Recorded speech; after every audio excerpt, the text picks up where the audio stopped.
Hare Krishna, everyone. Thank you for joining. Let's begin our session meeting with the Mangalacharan prayers. Okay, so Zoom.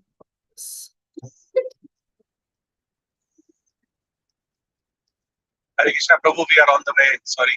Yeah, no worries. Take your time. Hare Krishna. So we'll begin with the Mangalacharan prayers. Om Ajnana Timirandasya Jnananjana Shalakaya Chakshurunmilitam Yena Tasmai Shri Guruve Namah Shri Chaitanya Manobhistam Stapitam Yena Bhutale Swayam Rupa Kadamahyam Dadati Sapadantikam Vandeham Shri Guru Shri Yuta Padakavalam Shri Gurun Vaisnavamsya Shri Rupam Sagrajatam Sahagana Raghunathanvitam Tam Sajivam Sadvaitam Savadutam Parijana Saitam Krishna Chaitanya Devam Shri Radha Krishna Padan Sahagana Lalita Shri Visakhanvitamsya He Krishna Karuna Sindhu Dinabandhu Jagatpate Gopisya Gopika Kanta Radha Kanta Namostute Tapta Kanchana Gaurangi Gade Vrindavaneshwari Vishvamanusute Devi Pranamami Haripriye Vancha Kalpatarubhyascha Kripa Sindhubhya Evacha Patitanam Bhavanebhyo Vaishnavebhyo Namo Namaha Jai Shri Krishna Chaitanya Prabhu Nityananda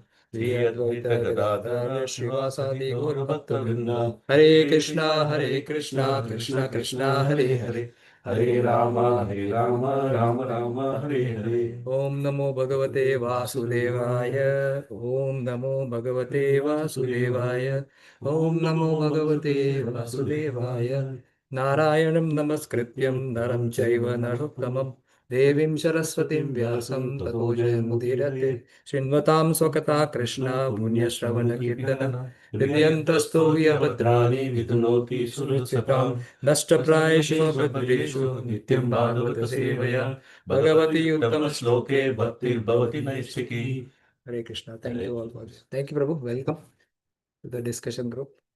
We have been discussing Canto 3, Chapter 5. And the verse we are currently discussing is verse number 22. So, are you part of the group? No problem. Okay, so I'll add you. This morning, Sangeeta told me, Sangeeta Mataji Oh, I see. asked me to try your class. So, I'll add you to the part of the group. You can test it out. Hare Krishna. Yes. I don't know last name. His wife. Oh, Murali? Huh? Oh, आपका नाम Arun? Arun, okay. Yeah. Thank you, Prabhu. How are you? Good, Mataji. Thank you. My pleasure. Sorry, Prabhu, I can't sit down. Yes, yeah. So be comfortable sitting. I think I'm not sharing my screen. Yeah. It's like she's not well.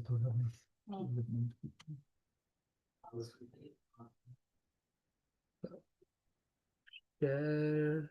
Right.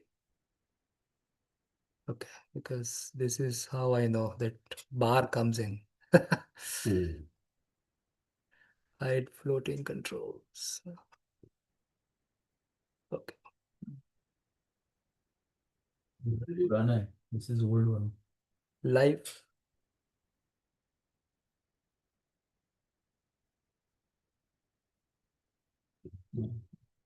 Okay, so the chapter 5 begins with Vidura actually asking question to a set of questions to Maitreya Rishi.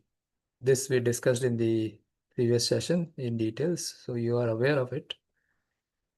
So here, basically his questions were very generic in the beginning. Because Vidura, why is asking questions? Because he met actually Uddhava in the forest of Vrindavan. And he really wanted to understand what was the discussion between Uddhava and Lord Krishna himself before leaving the body. Krishna even never left the body, he just disappeared. But to the world, he left his body. It was like that. So he wanted to understand that. And what was the discussion happened between Krishna and Uddhava. However, Uddhava, he was given a task. Krishna gave him a task that you go to Badrik Ashram and then you associate with Naranarayan Rishi and all the sages over there. And then you distribute knowledge. And Krishna over there, he says that Uddhava, Krishna is thinking, whom should I really send? These sages are waiting for somebody. Whom should I really send? Krishna says that, actually Uddhava is as good as me. So the best person to be sent is Uddhava. So when Vidura, who was actually kicked out of Hastinapur before the war began by Duryodhana himself, so during the war, he was doing a pilgrimage all over the country.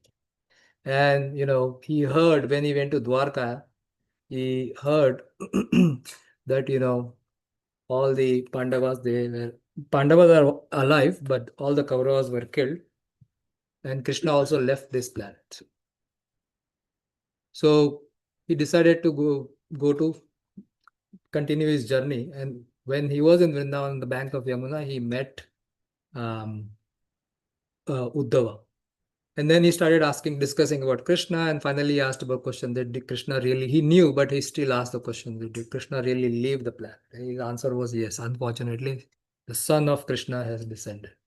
So, left this planet. So then he said, like, what was your discussion between you and Krishna? He said, like, he was eager to answer that, but he said, I have a time constraint. I mean, I'm just putting in a very short thing. So why don't you hear from Maitreya Rishi, who was already present there? So from there, Vidura went from Vrindavan to Haridwar. He travels there to meet Maitreya Rishi. And they offer loving exchange. And after that, he has started asking question. So this is the chapter where the first line is Vidura's question to Maitreya Rishi. So this is very generic. He was really interested in asking many questions. But see, here is some Vaishnava qualities we also need to learn, because he was eager to ask his question. But he knows that if he doesn't know the answer, it will be really insulting to Maitreya Rishi. So let me start with very generic questions, like how to mitigate distress. So here you see, it's a very generic question. How to mitigate distress, give me instruction on transcendental devotional service, explain me about the Purusha avatars, how many different forms of the Lord, Karanadaksha Vishnu, and basically Purusha avatar is Karanadaksha Vishnu, Garbhodaksha Vishnu, and Shirodaksha Vishnu. And he also asked about the Leela avatars. But Vidura's real interest was exclusive in Krishna Katha. So he directly says at the end that, I have heard Mahabharata from my father many, many times. And those subject matter of dharma, artha, kama really don't interest me. So you please only say Krishna Katha. Whatever answer you are giving must have Krishna Katha within that. And nobody is satiated by hearing Krishna Katha. So he is saying that by hearing Krishna Katha, even the sinful and ignorant person, who are averse to Katha, they get actually attracted to that. Then he talks about, he says that please give me the essence of all the topics. And then Maitreya Rishi actually honors Vidura. But before honoring that, actually Vidura, so many questions were asked. So Maitreya Rishi was confused. Where should I start? So he gives the direction. Okay, why don't you start from the process of creation, describing the process of creation, and then you can go to subsequent topics as needed. Right? So from 17 to 21, actually, Maitreya Rishi honors Vidura and expresses his gratitude because these questions are so glorious. The answers that they are glorious, but the question itself is so glorious that it will be benefit not only you but the entire world. Right? So then Maitreya Rishi starts explaining the process of creation, which was verse 22 onwards.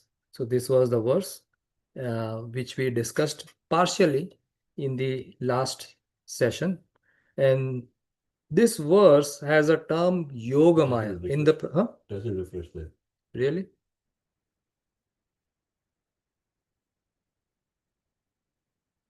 Oh, because it's my issue. this one.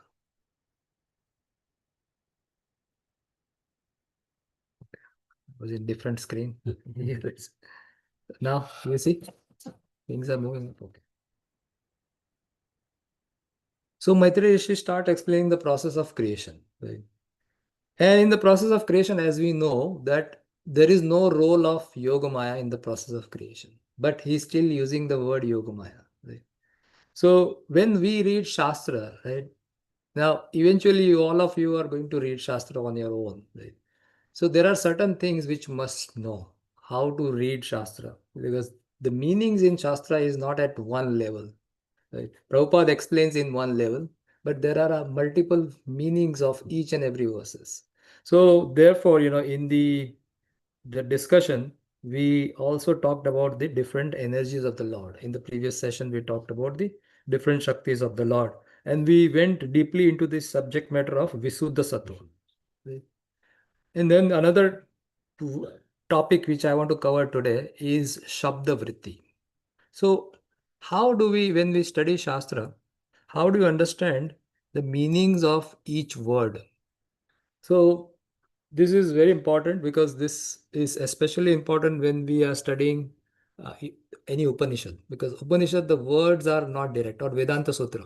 In Vedanta Sutra also direct meaning is not given. So you have to understand it through the context. Right? Therefore, we always need the purports of the acharyas in order to study the Shastra. But at the same time, reading Shastra based on our understanding is also kind of important, and it gradually grows up.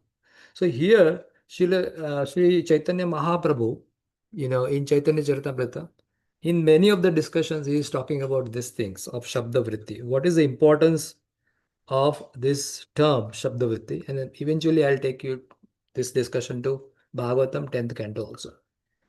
So Shabdavritti, Shabda means word. So word has three different kinds of vritti or meanings. So Chaitanya Mahaprabhu is saying that whenever you read Shastra, initially or in the beginning, you must take the Mukhya Vritti. Mukhya Vritti means direct meaning. If the direct meaning doesn't make sense, then you go to the Lakshana Vritti. So here I have put three words. One is called as Abhida Vritti. Right? This is Abhida Vritti, or Lakshana Vritti, or Vyanjana Vritti. So we are going to go a little deeper and try to understand what are these terms. So Abhida Vritti means direct literal meaning. For example, somebody is seeing Ganges. So I'm saying Ganges, river Ganges means I'm directly saying Ganges. So this is a direct meaning. However, if somebody says that there are houses on Ganges, right? Now that doesn't make sense actually. House on Ganga doesn't make sense.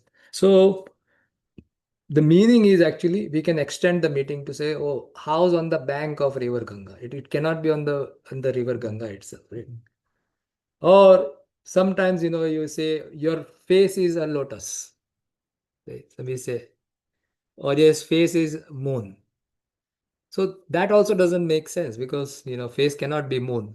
So at that time the Vyanjana concept comes in. So let's go into the details of this. So three layers of meaning. The first layer of meaning is called as Abhida Vritti. So in Sanskrit philosophy, word do not possess a single flat definition. Right? Language operates through vrittis or functions that occurs in precise sequential layer from the literal to the profound. Right? So Abhida Vritti is the primary meaning. And then on top of that, it can also have Lakshana Vritti or secondary meaning.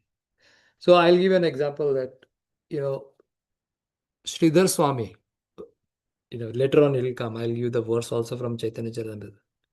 So Chaitanya Mahaprabhu is saying the best commentary on Bhagavatam which is available is the commentary of Sridhar Swami. And Chaitanya Mahaprabhu is saying, Sridhar Swami ke ami guru kore mani. Means he is my guru actually. He is the person from whom I understand Srimad Bhagavatam, and he is like a guru.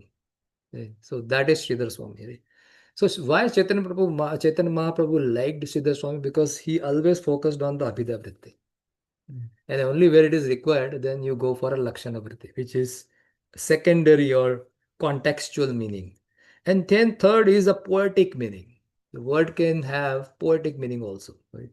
So this is or suggested meaning, the poetic, right? Implied resonance of the word. So like that. So the layers of meaning, when we hear some word, right? If it directly makes sense, then basically this is Abhida Vritti. And the Abhida Vritti can also have literal, towards the end, you can first you take the original meaning or Mukhya Vritti, and then you can go towards the Vyanjana Vritti or emotions attached behind those words. You can also that meaning can be also expanded to that. However, if the literal dictionary meaning doesn't fit, right, then that can be triggered to the Lakshana Vritti. What is a Lakshana? What is quality of that, right? So then this is a relatable meaning, like Ganga. So the example which is given in so this is all actually coming from Nyaya Shastra. However, Nyaya Shastra is also applicable to our study of Srimad Bhagavatam. So why I am I have brought this over here, because in the 11th canto, Krishna says that Parokshavad means indirect meaning of, in the Rasa Shastra, Parokshavad has a very great importance actually, because a lover and the beloved do not between You don't talk there. they directly. Yeah. They talk indirectly, and Krishna says in the 11th canto that I love Parokshavad. I literally love it actually. So therefore, when we are studying Shastra, sometimes, we have to learn these things to understand what is going on. Right? So Lakshana Vritti also leads to the Vyanjana Vritti. Now Abhida or Mukhya Vritti, again, when a word is spoken, the mind instantly recalls the meaning through established social connection. Sanka. So for example, if I say, give me your cell. Now what is the original meaning of cell? Body cell. Body cell, right? Am I asking for your body cell? No. I am asking for your cell phone, right? So in this case, the direct meaning, right? Or this Abhida Vritti again has two parts. One is yoga, other is Rudhi. So we'll come later. But the direct meaning doesn't make sense. So what makes sense is the conventional meaning. So conventional meaning of cell is right now, as of today, it is mobile phone. Right? So the context is important, like when you're saying it, right? Yes, when you're reading Shastra, these contexts are so important. And that's where the role of the acharyas comes in, where we cannot derive the contextual meaning. Why it is important? Because when they read the Shastra, actually they are reading it through a different lens altogether. Plus, most of their, even if they are reading, as we saw in the discussion between in the discussion of prana and chitta, right? They have a purified consciousness compared to other. So when I look at something, I'm looking through my lens. But when they look through the lens of the entire Shastra, because they have knowledge of the entire Shastra. It's more experiential. It's more experiential, and Krishna actually reveals them the information in their heart. The inform through Leela Smriti and all those. So Krishna reveals. So therefore, it is important to get their definition. Right? So, like for bring the cow. So this is a direct meaning. The listener understands the instruction instantly because the literal meaning is perfectly fits in this context. So this is Abhida Vritti. Now this Abhida Vritti has four contexts. So one is when I say bring me the cow. So there is a cowness. Right? It's a class. If it comes in terms of programming language, it's a class. So this is the jati or class, right? So conveys the cowness. It's a universal category, right? Then the particular cow. Which cow? Bring me the cow. Then there has to be a particular cow. Among all this cowness, there is a particular cow I'm talking about. Yeah, a vyakti, right? A specific cow or a singular cow. And then this cow has a qualities, right? Whether it's a blue cow or a white cow or a black cow, or whether it's a sweet cow or a very angry cow. There can be many qualities of the cow. Or it can be also meaning, like bring the cow. So basically movements are there. So kriya or actions. So these are the 4 dimensions of that particular object. Now, next is the Lakshana Vritti. So Lakshana is a secondary meaning. When the original meaning doesn't fit, then you go for the Lakshana Vritti. The example is Gangayam Goshaha. This is the example given in the scripture. The possible that it is impossible concept that the village is on Ganga. It has to be on the bank of river Ganga. So that is the implied meaning. Right? Now, so now you dive deeper into Lakshana. Lakshana has 3 more categories. One is called as Jahat Lakshana, and then another is called as Jahat, Ajahat Lakshana, or Ajahat Lakshana. So what is Jahat Lakshana? 100% abandonment. So here numbers are given like 100%. So you take the word, the sentence, right? The houses on Ganges or the village on Ganges. So 100% of the line is discarded. Right? Jahat Ajahat mein 50% is discarded. So basically something is discarded, something is kept. Right? So it's an indirect meaning. However, 50% of that statement is kept, 50% is discarded.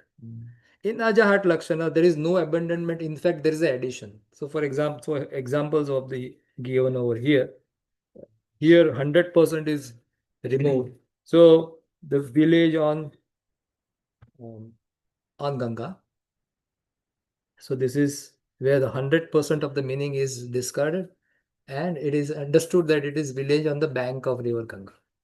Is it Jahat or Jahal? So I'll show you another verse over also here, and the verse which we were reading, the 22nd verse. Oh, it's already done this last. Yeah, no, here you see. No, I wasn't here. I didn't look at them. Yeah. So here you see. Athate Bhagavad Leela. Hare Krishna. What is this? Bhagavan. Right?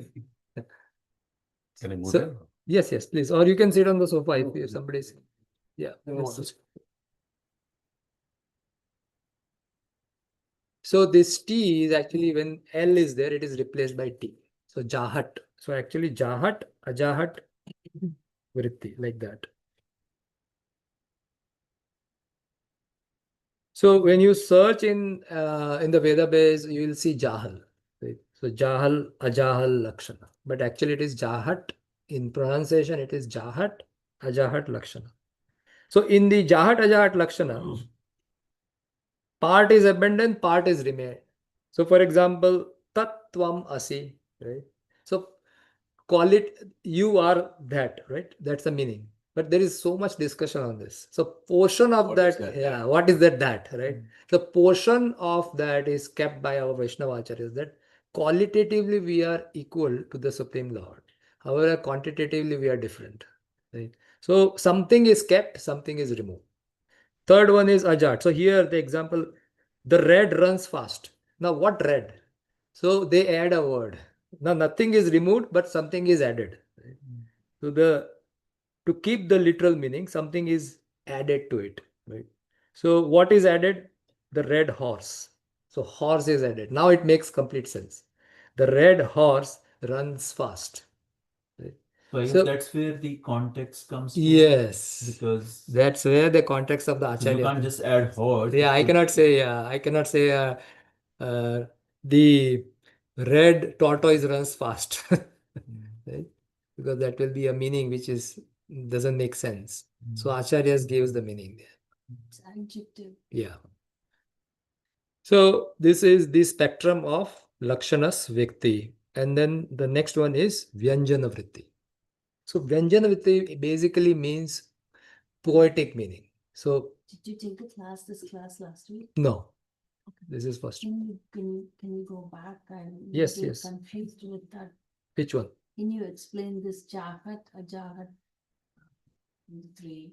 From the Jahat, this one or? Jahat to Ajahat, like how are three different? I'm not able to. Okay.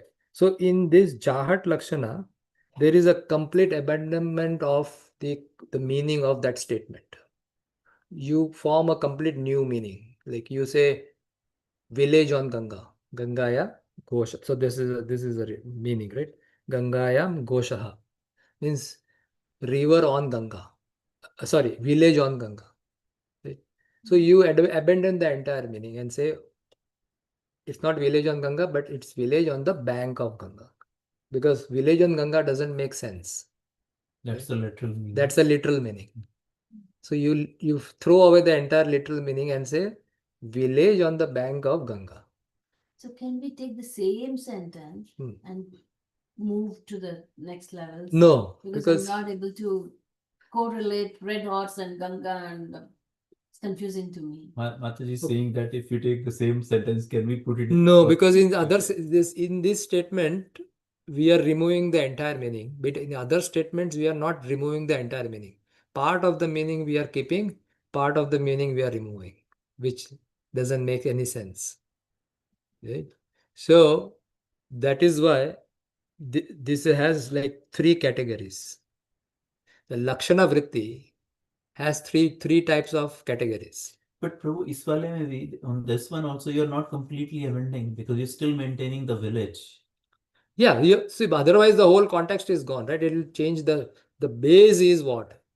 The So formation. what I'm saying, like we are saying in this, we're saying the village is on the Ganges, right? Yeah, so But- village on the Ganges, matlab ki village is on the The middle banks of of the Ganges. Ganges. Yeah, I'm moving that it is. So, But there so if we are you- not abandoning the whole thing. We are saying on the banks of. No, we're so still here the saying Ganges. context is to be kept. Otherwise, the statement has to be there. The base of the statement has to be there. The meaning of the statement is context. So see here, you should read this. Literal meaning is fully discarded for a related one. So what is the meaning of that statement? That village on Ganga means there is a village in the middle of Ganga. So that you are that's So the meaning. basically not the words but the literal meaning Yeah, of yeah, that, yeah, yeah. Not the words. Yeah. But- Because based on meaning, right? Words has meaning. Yeah, in this, see, Jad Lakshana and Ajad Lakshana, Jahat Lakshana and Ajad Ajat. Lakshana. So in this particular case, if you just add the river in the sentence, Ah. it's similar to adding horse in that sentence, no? No, here saying that the river on the bank. Yeah, you can say like that. Because So if you add, then it some- becomes Ajad Lakshana. Yeah. So in this particular the example, both It can go both ways. Both ways, yes. Right? But it's just to give an example Yeah, yeah. that somewhere the entire meaning is the original meaning is removed. You have to reform the whole. Reform the whole thing. But yeah, in this case it will work. Ajat Lakshana. No, like there in Ajat Lakshana, you add the red horse runs fast. So you're keeping the whole thing and then adding one word to complete the meaning. You could do the same thing here, is what I'm saying. So the village is on the banks of the Ganges. So you're just adding on the banks to keep the the meaning. Yeah. So then that becomes Ajad Lakshana. So in this particular This way it becomes direct meaning. Huh. And you say on the banks of River Yeah. Ganga. you had a work on the bank. Yeah, and it becomes literal. The first, whatever that, I forgot, what was the first one? Direct meaning. Yeah. So what we are trying to do Yeah. over here is if the direct meaning is not making sense, then we are going for an indirect meaning. Right? In that again, there are three categories. When we are studying a statement, it in that okay, it's not making sense to me. Then how do should I add something to make a sense? Or should I To get to delete the direct something meaning. to get to the direct meaning? Should I add something? Should I delete something? Right? Now, based on our study, we can, because we also do all this time, right? When we are study in normal communication, also Yeah. this is a very common Yes. thing. Yeah. We are just Very going. colloquial, yeah. It's a very colloquial, yeah. So we do this kind, but then Shastra has definitions of this. That's what I'm trying to bring over here. बस प्रभु मेरा question है इसका connection क्या है जो questions वाला हमारा topic चल रहा है थर्ड कैंटो में, मतलब आप ये डिटेल में बता रहे हैं just to understand the commentaries. Just to understand the commentaries, and when we read something, like for example, in the second, in the 22nd verse, we are reading over here that Yoga. in the Yoga Maya is actually participating or helping the Lord in creation. Yeah. But how can Yoga Maya help? Yoga Maya is, there is no role of Yoga Maya in this creation. So then we have to take an indirect meaning that, oh, this, इसका मतलब कि सब कुछ expansion जो है वो Yeah. Prototypes का है, तो जैसे योग माया है उन्हीं का ही रिफ्लेक्शन महामाया है, एंड महामाया है. that means you are expanding the meaning, right? Yeah, On the basis of your information. yeah. So that's what I'm trying to explain, that you can expand like that. Or Okay. either acharyas are expand. But we want to understand the terms. तो प्रभु ये आपने कहाँ से लिया है, ये शब्द वृत्ति, ये डिटेल्स कहाँ से This you लिया? can find in Nyaya Shastra. Nyaya Shastra. न्याय शास्त्र से Yeah, पुनः this, लिया से- yeah, ये Nyaya Shastra se liya, and then the last part of it, I have taken it from the class of Hari, and I'll give the link also, where Hari Parshad Prabhu also discussed this in one of the Q&A. Oh. Yeah. So Upadeshamrita. he has not discussed this part, but he has discussed whatever he has discussed. I have put it over there. और न्याय शास्त्र एक हाँ. और किधर है उसको पता नहीं. Yeah, I mean you can find it, Google it, and then there are different. Yeah. Does it make sense now? Yeah. Okay. So Vyanjan Vritti. Detail में इसको समझने से अच्छा कितना इजी है, हमारे आचार्यस ने हमें ऐसे बताया है, this is how we have to understand, right, you know. Right, but as you see, Prabhupada wanted, and I'm showing, I'll show you the acharyas also, because Yeah. because Sridhar Swami also gives this same. But this actually clarifies the reason I think this is important, Mataji, is because same word, Yeah. when you read in different shlokas, it could actually have a different. Yeah, it has a Yes. different meaning. So Yeah. that's why it's important to understand. like, Understand that why that context that is. is. चलो हम इसको पढ़ भी लेंगे, हम इसकी technicality समझ भी लेंगे, but we can not do it. Ultimately we have to rely on the Exactly. आचार्यस, उन्होंने commentary Right, but we are then- not going No, to do it's- it. But then it's important to know that why the acharyas have Correct, done it. correct, exactly. Otherwise, you are just reading for the. हाँ, आपके दिमाग में ये नहीं रहेगा कि मैं मतलब ये क्यों हुआ ऐसे. हाँ. Now you understand. No, actually, see, my own personal experience, the first time we went through Bhagavad Gita, Yeah. it was purely based on Tattva. Hmm. And because that's what Prabhupada has also covered based on Tattva. But then when we look at, understand more, and even without, of course, you read Acharya's commentary and all that, but even without that, once we understand more of the rasa, then when we read it ourselves again, It we is see it good. through a different lens and Yes. meaning altogether. Bhagavad Gita तो प्रभु जितनी बार Even just- no, every time you will get something. But new, the thing is, you my know. experience is, as we get to know some of these, they actually, Change change your- the way we look at things. Yeah. That's why this is helpful. So here we are not just studying Otherwise- Bhagavatam, but also at the same time, I'm also teaching you how to actually study yourself. Yeah. Right. So even otherwise, like when I've read, even then, sometimes when I've looked at the Vishnu Chakravarti Thakur's commentary, I didn't understand. Yeah. So I was not able to relate. But once I kind of, the anatomy of how to Read it. look at things through, a rasa lens, then I appreciated it a little bit better. I think that's where this is useful. Yeah. Otherwise, literally le lenge, but it just doesn't sink. Right. Absorption nahi hota hai, nahi. That's my experience. The third is the Vyanjana Vritti, where actually it's beyond the denotation of logical adaptation, right, and power of language to suggest deeper implied meaning. For example, we took the example of your face is like a moon, right? So that is a poetic expression. So somewhere it is poetic expression. When we read, especially 10th canto, there is somewhere it is poetic expression, somewhere it is not poetic, it's a literal. How would you identify that? Right. So therefore, there is a personality named as Anandavardhana. He wrote a masterpiece that is called as Dhyana Loka, and in that he is talking about the theory of poetic suggestions, and it's called as Dhwani.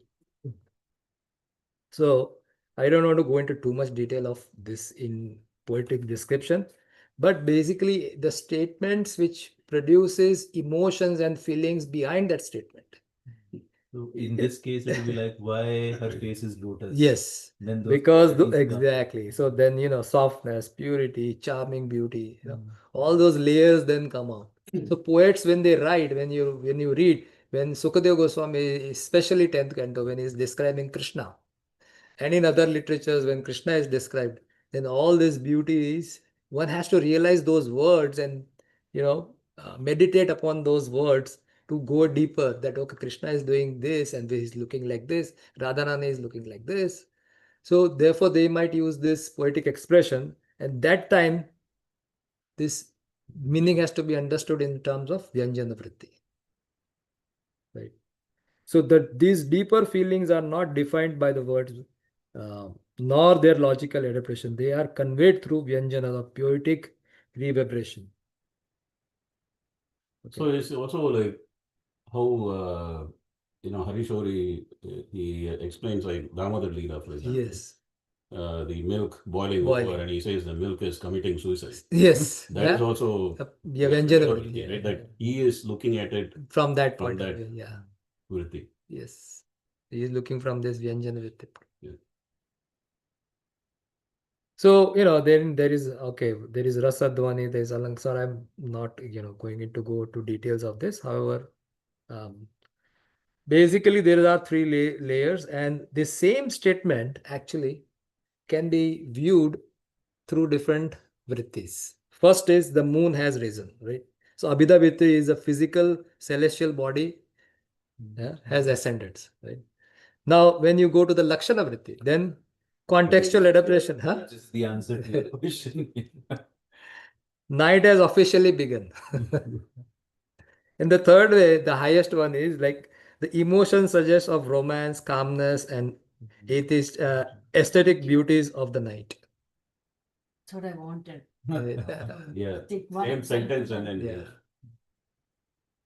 So a single phrase contains multi-nodes decoded simultaneously by the human mind across three distinct layers, functional layers.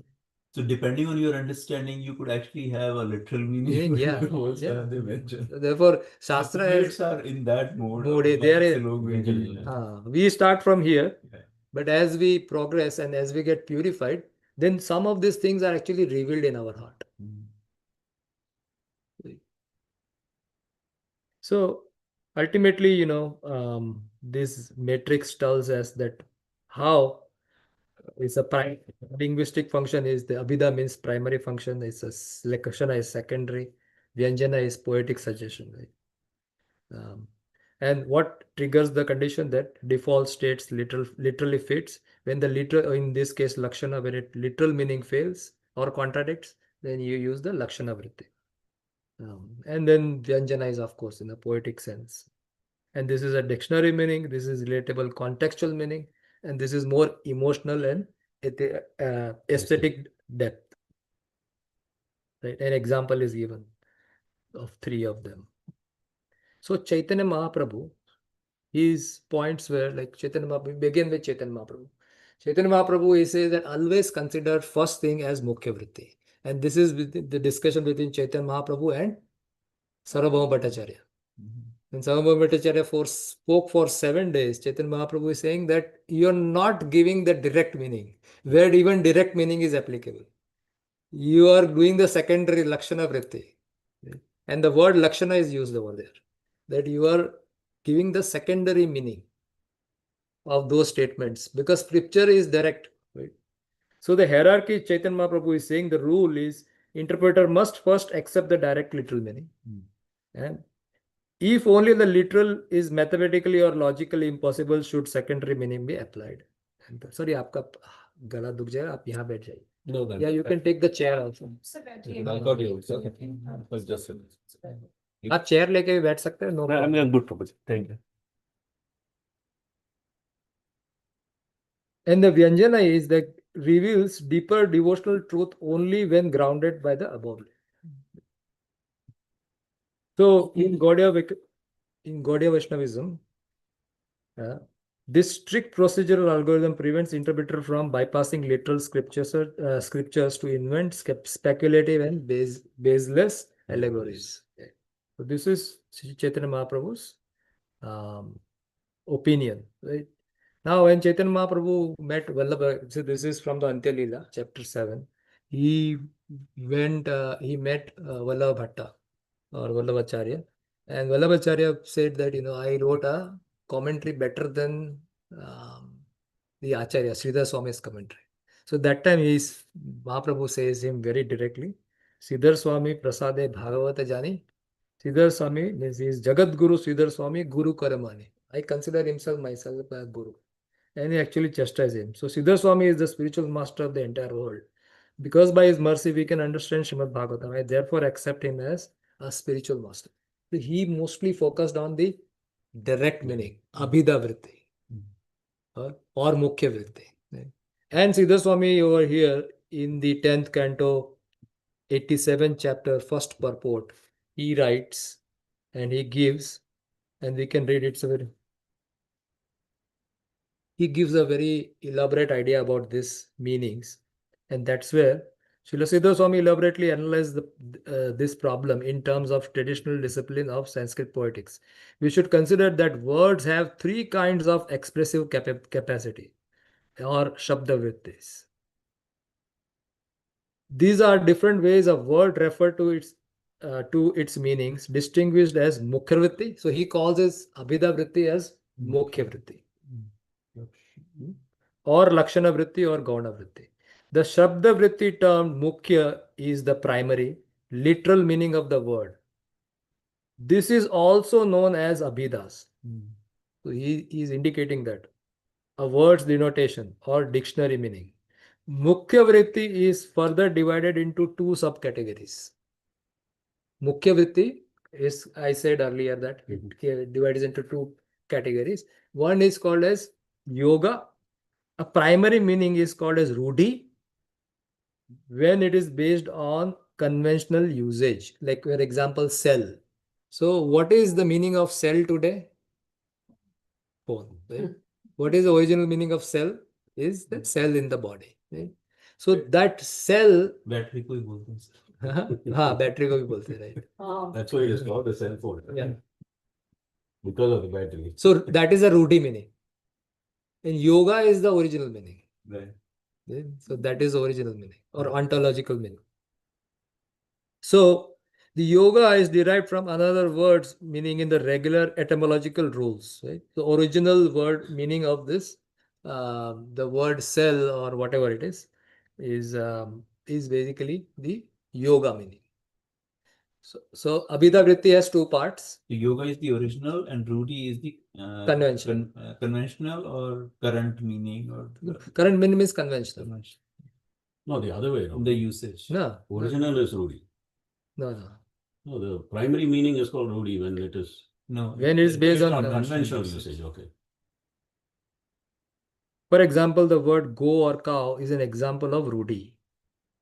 Right? Since it's in relation with the literal meaning of purely conventional. The denoted word pachaka is a chef, or other hand, a yoga vritti, through the word's derivation from the root pachaka means pach is to cook. And by addition of this suffix ka, you made it as pachaka, means digestion basically. So what? Food. No, yoga is also not Cow and it's soup. different. No, ये example there. Example there है. So here is giving, for example, the word go means is an example of rudi, because in the word when you're using cow or go, go swami, right? Now go also means Two are different words. Okay. no go swami means what? Somebody who has control Control over the senses. senses. But go also means cow. Right? So that So is that- Does Goswami yoga? Huh? Goswami is that yoga then? yoga मतलब? Rudy and yoga, right? No. So Rudy is Goswami yoga. Go actually means senses also. Yeah. So So original that- meaning is senses. Yeah. So in that way, then Goswami will be Ruda of that root. Yoga. Sorry, yoga of that root word. The go currently is being used as Yeah. conventional. I am not really sure about this meaning. But he So it's Siddha similar to Swami, that Pach and Pachaka, Ah, right? yeah. In Pach is Rudi. Rudi, it's a and root then- meaning. Correct. Right, Like yeah. even mantra, I think, manastra, Manatraiti mantra. So mantra. that will also be yoga. Yoga, yeah.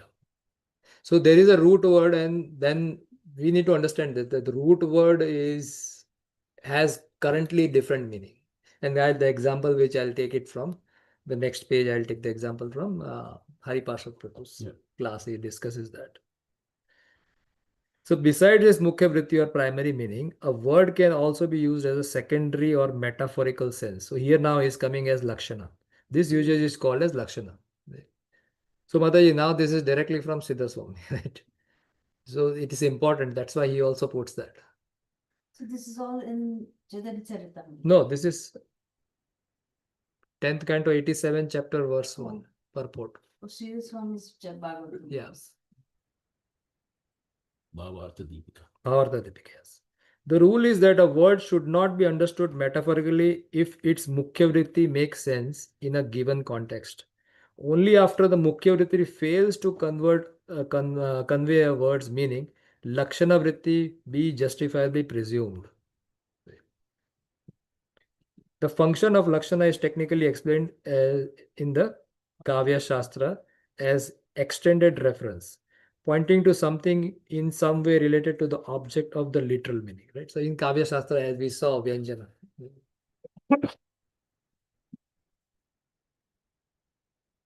Thus the phrase, um, thus the phrase Gangayam Gosha is the same example. Literally means the cowherd village in the Ganges. But the idea is absurd. So here Gangayam should be rather understood by its Lakshana to mean on the bank of Ganges. The bank being something related to the river.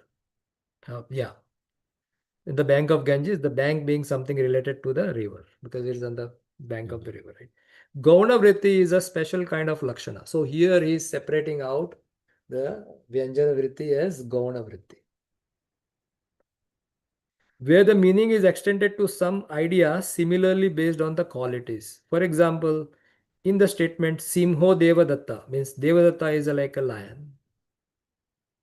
Heroic Devadatta is metaphorically called as lion because of his lion-like qualities. In contrast, the example of general kind of Lakshana, namely Gangayam Gosha. Like Simhacharya. Yeah, Simhacharya, exactly. Involves relationship and not similarities between, but of the location.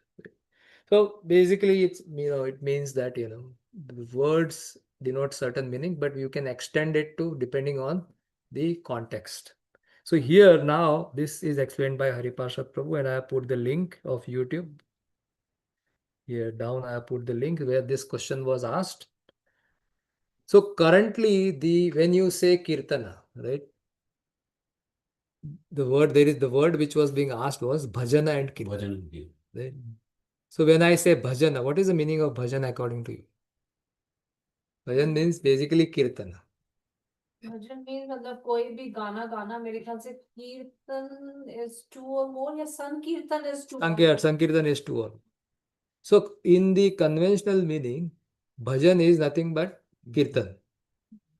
However, the original meaning of bhajan is different. That's what he is putting over here. It's basically following the process. Yeah. Even chanting. The yoga meaning of this is different. Bhajan karna. Yes. So he gives the definition etymological versus conventional meaning. So conventional meaning of bhajan is what? Kirtan. However, the original meaning of bhajan is defined here according to Srila Jiva Goswami Bhakti Sandarbha Anuched 216 and by Srila Baldev Vidyabhushan in the Gita Bhushan 6.47 purport. He is saying, I will speak about bhakti to Vishnu by which everything is attained. The Lord is not pleased by anything as he is pleased by bhakti. Right? So, bhajeti iti esa vai dhatu sevayam parikirtitaha. Your word you like. So, bhajan means the word bhaj or bhajan, uska matlab hai sevayam parikirtitaha. The word bhakti comes from the root word bhaj, which means service. So engaging in service to Krishna is actually bhajan. But the devotees coming together and chanting some Hare Krishna Maha Mantra or anything in in in a group, so that is actually kirtan. But today that's the meaning of bhajan, right? So therefore, conventional meaning and the original or etymological meaning, which is original meaning, is always different. So here there is a acharya. His name is Kumarilla Bhatta. So he uses this term, Rudir Yogam Apaharati. We discussed Rudi, right? Yeah, it's a root. Yeah. No, not root. Conventional meaning. Conventional. So what he's saying, sometimes Rudi, Yogam is what? It's a etymological meaning, means root meaning, base meaning, right? Apaharati. So conventional meaning sometimes overrides etymological meaning. So this is a very famous statement by Kumarilla Bhatta. He was Acharya from South India. So here this Conventional meaning can change over time. over time, yes. So then when we So because same based thing on like when the what- acharyas have given their commentaries and all, they might have used the conventional meaning then, Yeah, and that meaning could be different now. exactly. So when we read, we need to know what is the root meaning. Yes. So right now, when we say I'm doing my bhajan, right? If you go to Vrindavan, or if you talk to any Gaudiya Vaishnava, originally Gaudiya Vaishnava, they always say, please engage in your bhajan very nicely. Yeah. But if in our mind the bhajan means coming together and chanting, then we'll think that. But actually, he's telling that do your chanting nicely, or do your study nicely, or service to Krishna nicely. Engage They say direct. Navada Bhakti. Right, yeah. Engage in Navada Bhakti. So therefore, now we got some idea. These slides are with you. You can do more research if needed, right? Okay, coming back to see, so why we studied this? Because here the word Yoga Maya is used, whereas Yoga Maya is not applicable over here. It is Mahamaya who is engaging in Krishna's service directly. Right? Therefore, we had to go through all this. Okay, so now we go to verse number 23. So here, what is the discussion going between whom? The discussion is going on. Maitreya Rishi. Again coming back, right? Maitreya Rishi is explaining to whom? Vidura. Why he is explaining? Because he has asked so many questions. Out of so many questions, he said, please begin answering the question by the process of creation. Right? So he starts by saying that, I shall describe you the pastimes of the Purusha incarnation, creation, maintenance, and destructions of the universe. Right? To describe this creation, Maitreya describes further the state first. Maitreya begins to explain the purpose of Chatushloki Bhagavatam. So that is verse number 23. Let's read together. Bhagavan ek asedam agra atma atmanam vibhu atma isha anugato atma nanamati upalakshana. So Srila Prabhupada says that the personality of Godhead, the master of all living entities, existed prior to the creation. Now, do you remember the verse from Chatushoke Bhagavatam? Aham evasam evagre, right? Sad. Yeah. Aham.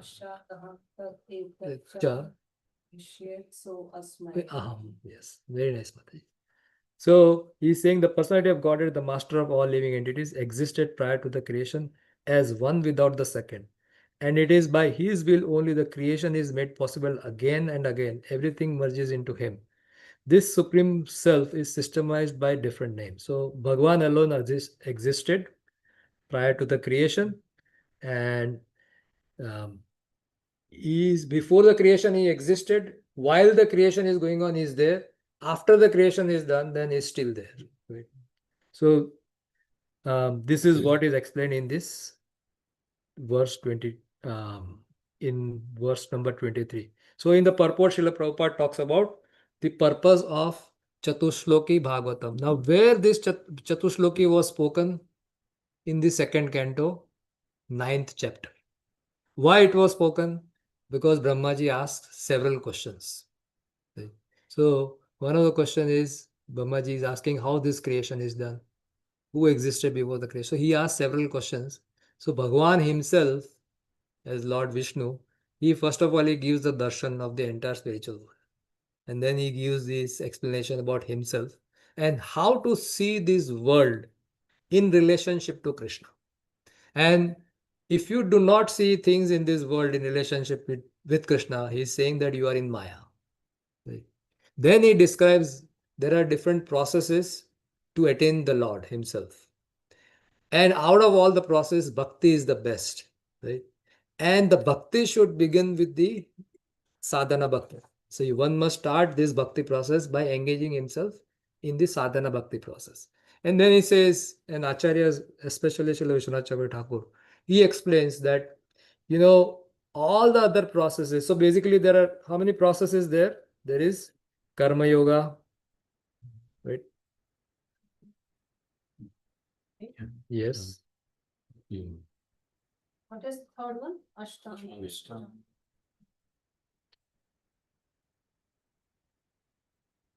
And finally is bhakti Bhakti yoga. yoga. So which processes out of this four gives you liberation? So the first process, which is karma yoga, is following the rules and regulations according to the process which is given in the Vedas. Why one is engaged in the karma yogas? Because the first step in the karma yoga is actually purification of heart. Because what is karma yoga? In Bhagavad Gita, when you are reading the word karma yoga, what does it mean? It means nishkama karma yoga. Right? Means you don't have any desire to enjoy yourself. You are giving up the desire. So what is the crux of the verse? 2.47. Karmaniye adhikarakse. You only have right to perform your duty. Second, ma phaleshu kadachana. Do not think that the result has come because of you. Ma karma phal hetur bhu. Do not think that, no. So second one is ma phaleshu kadachana. Don't get attached to the result. And then the third is ma karma phal hetur bhu, means do not think that the result has come because of you. So the last line he adds because still need to do it. Yeah. So first three line is your adhikar is only, or your qualification is only doing karma. Right? Second, I should not be attached to the result. Third, I should not be thinking that this result has come because of me. So a person may ask, why should I even Should I work? do anything? Yeah. Should I do anything? So Krishna adds the last line, Mate sangastu agarmani. Means do not be attached to not doing your duty. Right? You still have to. You still have to do the duty. So when somebody starts acting in this direction, what happens? If somebody starts acting in this, Slowly they learn. slowly they get run detached from this material, right? So that is purification of heart. However, karma yoga cannot give you liberation. So once your heart is purified, then you have to take karma sannyas, means giving up all the work, and then you can start doing jnana yoga. Or you can also start doing Ashtanga yoga. Or you can also start doing Bhakti yoga. Any of this yoga you can do. If you come in contact with devotee, heart is purified. You come in contact with devotees, immediately you will take Bhakti yoga. Because heart is purified, right? There is no desire. And then in Bhakti yoga, in the beginning, you can actually offer results to Krishna and all those things. So the only yoga that can give you liberation is these three. So this is what Krishna explains, or especially Srila Vishwanath Chakravarti Thakur explains in the purport of the last of the Chatushloki. He goes into a lot of details and he's saying that even Karma Yoga without Bhakti, so each of these yoga has an element of Bhakti.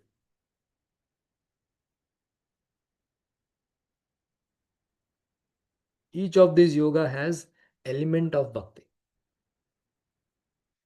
Because if bhakti is not there, there's no spiritual attachment. No, there is no result. No, but basically the way I'm Hmm. thinking is, because yoga is, you're trying to really relink to the Right. Supreme. So So that- that is the attachment. Hmm. There's a spiritual attachment which is actually then. But then motivating that you becomes to- bhakti yoga, right? If you have No, spiritual- even the tinge of spirit, because No, it's a degree of spiritual attachment, right? Yeah, Because right, impersonal or anything. impersonal or, Yeah. Yeah. So in all of these, actually, there is an element of bhakti. Even in Jnana Yoga, they chant Hare Krishna Maha Mantra, but they chant opposite side. They say Hare Ram, Ram Ram Hare. Because that's a thing given in Vedas. Vedas, even in Kali Santana Upanishad, the Hare Krishna Rama comes first. Hare Rama comes first. Hare Krishna comes later. This in Radha Tantram is what. Yeah. Hare Krishna So comes. that will take once we come to the bhakti section in this Yeah. particular chapter. There's a very nice. Yeah, Haripashad Prabhupada. Yeah, the 18th, Right. 18th class. He has given a lot of details beautifully. So we'll go through that also. That did really Chaitanya Mahaprabhu change the mantra? Because in the Vedas, the mantra starts with Hare Ram, Ram Ram Hare, and then Hare Krishna, Hare Krishna. And Chaitanya Mahaprabhu gave opposite. Hare Krishna, Krishna Krishna, Hare Hare, Hare Ram, Hare Ram. So why did he change? So Haripasha gives a very nice explanation. And also he talks about mantra and tantra. Mantra and tantra, yeah. So you have to understand quite a bit of details. So anyway, so in of that there is element of bhakti in all the yoga. If the bhakti is not there, because bhakti is the thing that gives the result. If bhakti is not there, the result will not come. So that is the purpose of, Prabhupada explains in the first paragraph, purpose of um, um, purpose of the Chatushloki is explained in the very first paragraph. Then in the next paragraph, Prabhupada is talking about before and after the creation, the role of different Vishnus. Right? So there are different Vishnus, Garbhodaksha Vishnu, Karanadaksha Vishnu, Garbhodaksha Vishnu, and Shirodaksha Vishnu. He explains about all this.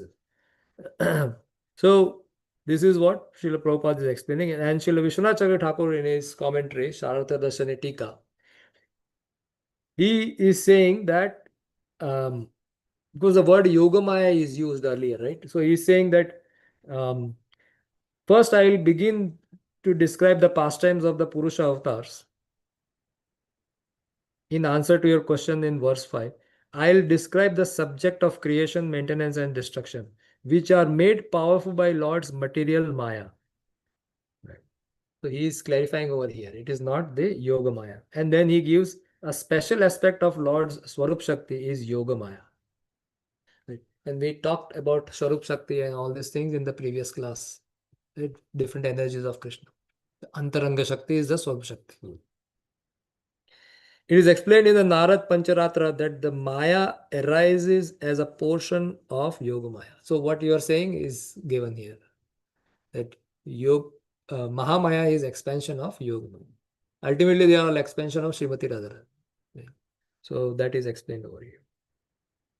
So the next verse, let's read. Sava Esha Tada Drishtra Naprasya Drishtadam Ekara Vedi Santam Atmanam Sukta Shaktir Asukta Driga. So before the creation, the external energy Maya was dormant, while the internal energy was manifest. Right? Because if you remember the creation, so just before the creation happens, it's only Yogamaya. Yogamaya is in the spiritual world. But with Karanadaksha Vishnu, who is there? It's Lakshmi Devi. Yeah. But what is her name? Rama Devi. Rama Devi. Yeah. Yeah. So Rama Devi is having pastimes with Karanadaksha Vishnu. Now, when we hear about Karanadaksha Vishnu, generally I put this picture. If you see, actually there is nothing over here, isn't it? I mean, at least in this picture, nothing happened. There is just ocean. This ocean is Karana ocean. Actually, it is not like that. There is a when Krishna travels with Arjuna to the planet of the kingdom of Karanadaksha Vishnu, there is Lot of activities shown over here. That is probably the last chapter where Arjuna travels with Krishna to the planets of. There's a pastime where this Brahmana's sons were kidnapped, and Mahavishnu wanted to take darshan of Krishna, the two-handed form of Krishna. So he stole all the boys of the Brahmana. So Krishna and Arjuna, they go to Mahavishnu's planet, and then Krishna meets, and then the whole description of the palace is given. There's a picture also which shows how the palace looks like and all these details. So it's not that only Mahavishnu is just lying in the water. Like it's not like that. But he has his entire palace. So here we see that before the creation, the external energy Maya was dormant. Now, this Vyanjana Vritti will come over here, or poetic meaning will it come in the next line. So while the internal energy was manifest, which is who is the internal energy? Ramadevi. Ramadevi in this. Yeah. The Lord Ekara Drishta felt imperfect without the external energy, like a lonely husband in absence of his wife. Right? So does the Lord feel like that? Right? Because Maya Devi is not in action, isn't it? Is dormant. What is that dormant state of Maya Devi called? So in this picture, if you see, what is this dormant state of Maya Devi called? Pradhan. Yeah. So this is where is the Maya Devi, which is Pradhan. This is a dormant state. Right? What is Pradhan? Pradhan is total matter in its unmanifested, undifferentiated state, or material energy and gunas are inactive. It is. तो वो कितनी बार सुना है ऐसे महाराज से, मतलब जब भी टाइम और इटर्नल जीवा एंड कृष्णा की बात होती है कि इट्स ऑल इटर्नल, महाराज हमेशा ये कहते हैं कि that was never something like that, कि Krishna was there all alone and then he said oh I am feeling alone, then he manifested jiva and he manifested internal energy and all this, and exactly opposite is verse mein likha hua hai. The cosmic manifestation was not present and he felt imperfect without his plenary. Yeah, so therefore this is poetic. So what Maharaj is saying is here, this is, and that's why I say it's Vyanjan Vritti is coming. Right?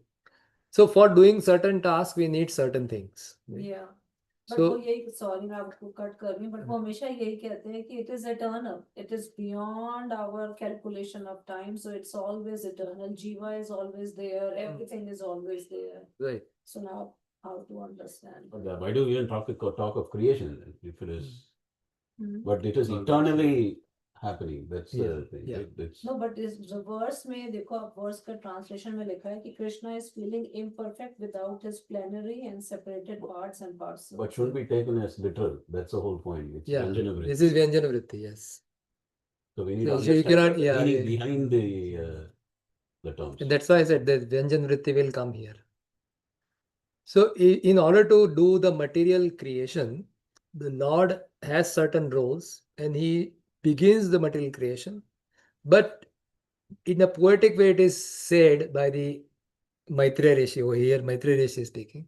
So he is, because material energy is not yet manifested, he is missing that material energy. He needs to activate. So his feeling is given in this way, that how this is a comparison. Yeah, This is a this comparison. Yeah, this is like again. Simile bolte हैं ना? Basically, what is the emotion behind Yeah. the action? So this is how Maitreya Rishi is stating. I mean, Saying. even like again going back to Harishwari Prabhu, he also does that, right? Because it's not given anywhere in the sense this is what was like even the boiling of the milk. Why is it doing that? You know, the emotion behind it is stating. Similarly, Maitreya Rishi is Maitreya stating. Rishi, because he's saying that like a lonely. So how a husband feels without his wife when he's alone, he is feeling lonely. So similarly, because the Maya energy is not there, though he is, so in that role, Yoga Maya will not fit. In that role, Mahamaya is only needed. See, that service can be only done by her. And she is not there.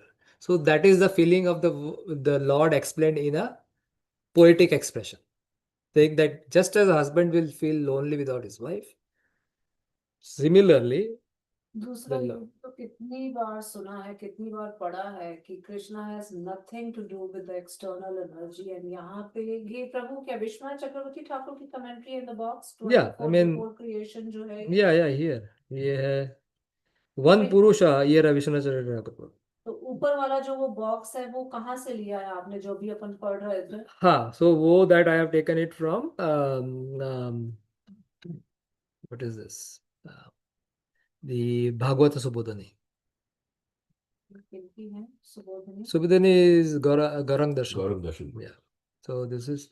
तो So I just copy paste from here because this is makes a very simple statement.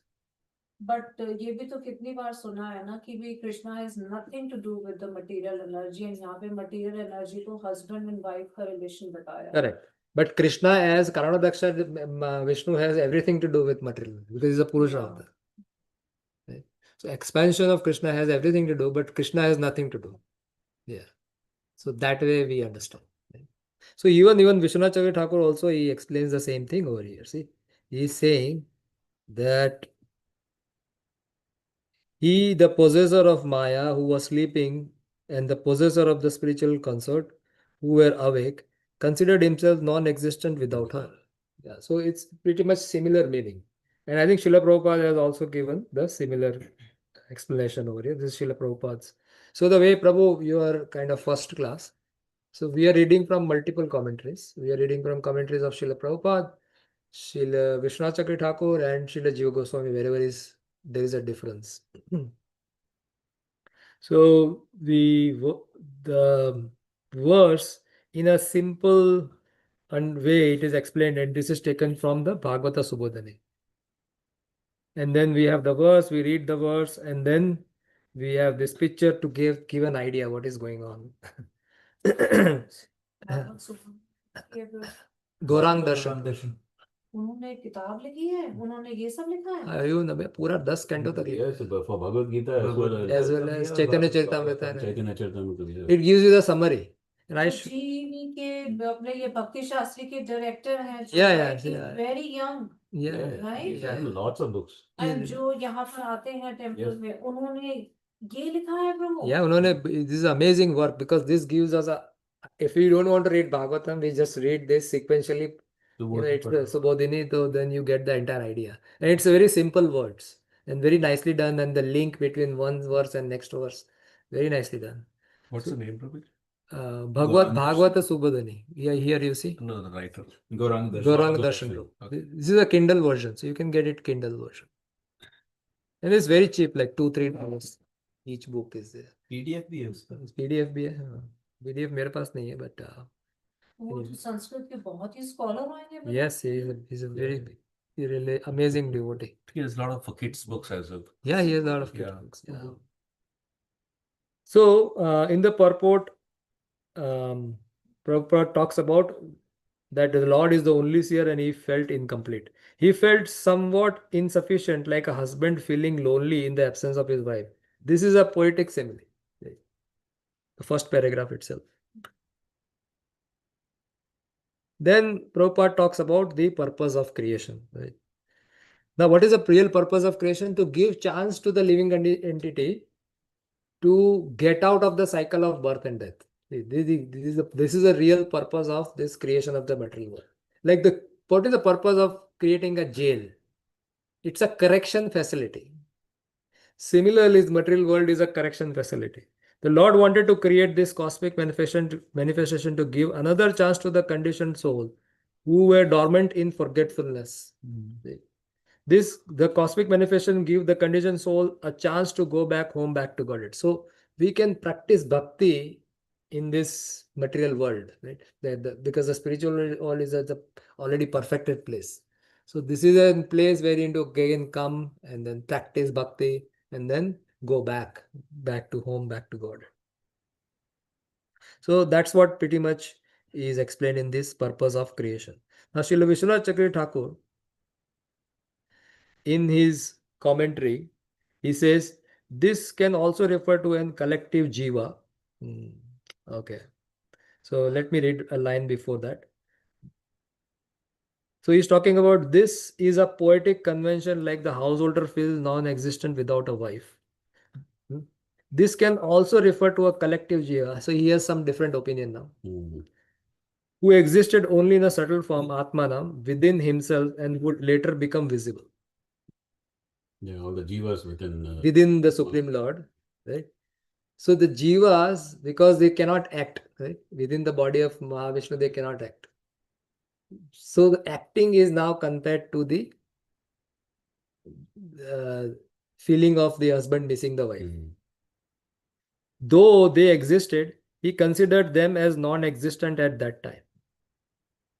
Right? They are in Sushupti. They are in Susupti stage. So you get the point what Vishwanath Chakravarti Thakur is saying? So they existed within him. Yes. Not out. So Outside. he So- feels So his entertainment. We are all his entertainment. yeah, Watching yeah, it. it's written. It's actually given it. This is Srishti Leela. It's entertainment. Yeah. He likes to trouble us. और Yeah. Krishna के लिए कह रहे हो आप? Yeah, Krishna के yeah, लिए yeah, चलते yeah. हैं। हाँ। And I'll explain today Absolutely. in how he does it. There is a verse coming later. In the script is predefined or eternal. Though they existed, he considered them as non-existent at that time. With glancing over Prakriti, it was possible for the Lord to manifest the world, but Prakriti was invisible. In what state was his dear Maya, who was received by Who was to who was to receive his glance? Right? Maya at that time was sleeping. A sleeping lover cannot be enjoyed. प्रभु ये क्यों लिखा है कि but प्रकृति was invisible? प्रधान तो वही था, बस ये कह रहे हैं कि महातत्व में नहीं, Activated state में नहीं था ना, unmanifested. unmanifested था. Why need her? Yeah. God.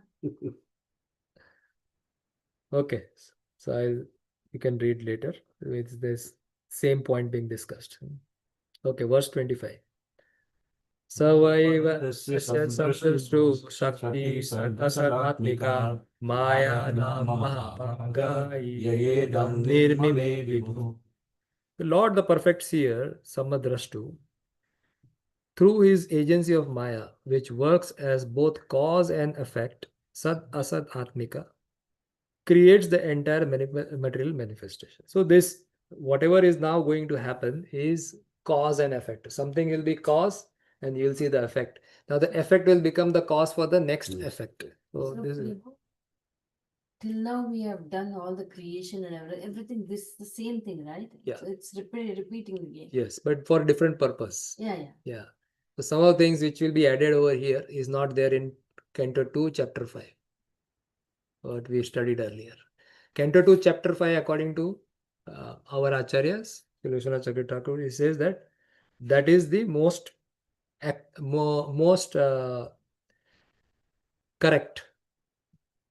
I mean, of all the description, that description, particular description is the sequence is most correct. Here you will see the sequence आगे पीछे हो रहा है. Mm. Because he is giving in summary. He is not going into detail. In chapter 2, Canto 2, chapter 5, it's all the detail. So basically, the Lord is engaging the Maya. First, he's trying to wake her up and then engages Maya, which becomes a cause for the further creation. So basically, Prabhupada is saying the Lord is a source of all the energies. And then Prabhupada gives the example that how is the source of all the energies and all the creation? Krishna explains this in Bhagavad Gita. The verse is Maya Adhyakshena Prakriti. He is not seen directly, but everything is happening based on his glance. Later on, those verses will come. How the creation happening one after other by his glance and his energy of time. Right? Throughout all the energies of the material nature, there is the hand of the Supreme Lord as the final superintendent. Due to this supreme cause only, the activities of the material nature appears planned and systematic, and all things regularly evolve. Right? So then we talk about these four causes. So Lord is the Upadan Karan, he is the Nimitta Karan, he is the Sahakari Karan. He gives the Upadan Karan means he is the material cause. He is material cause. He is the effective cause. For example, the potter's energy is needed to create. So Lord's energy is needed to even start and activate and do everything. And then he gives the instrumental, basically he gives all the ingredients which is needed. So this is where, and he only knows the hetu, or he knows the purpose of this creation. What is the purpose of this creation? Giving the opportunity to the living entity to come out of the cycle of birth and death. So this is what is explained in this particular verse. Next verse. So I have not underlined here anything. So it is all covered, or we have already discussed. Next verse. कालवृत्तयतु मायायां गुणमाययम् अधोक्षजा पुरुषेण आत्मभूतेन वीर्यम् अददत वीर्यवान्. So word viryam is used, right? So viryam is basically the Lord is the seed giving father. So here it is explained, the Lord impregnates Prakriti. Through his glands, he impregnates Prakriti. So what impregnation means over here? So the Lord of Mahavaikuntha, which is Adokshaya, in his plenary expansion as Karanadaksha Vishnu, impregnates the material nature with three modes, right? Sattva gun, Rajogun, Tamagun. With the material nature of the three modes, with what? With the living entities, Jiva Shakti. This happens by the influence of his time potency, which is Kala Vrittaya. So here we see, when the Lord impregnates, he just glances. Who in the glance there is the living entities, right? Then living entities means living entities with their karma and sabhav, and the kala, time factor. So that is impregnated over here. And Rama Devi expands as Maya Devi, and the personality who carries the living entity is Lord Shiva, and that is Shambhu. So he is the seed giving father. Verse number 20. Oh, we already started. So how the impregnation happens by the Supreme Lord is Prabhupada explains in this purport.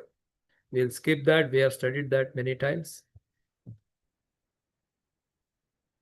And we actually also studied this, but I have highlighted so that if you want to revisit, you can revisit and go into details.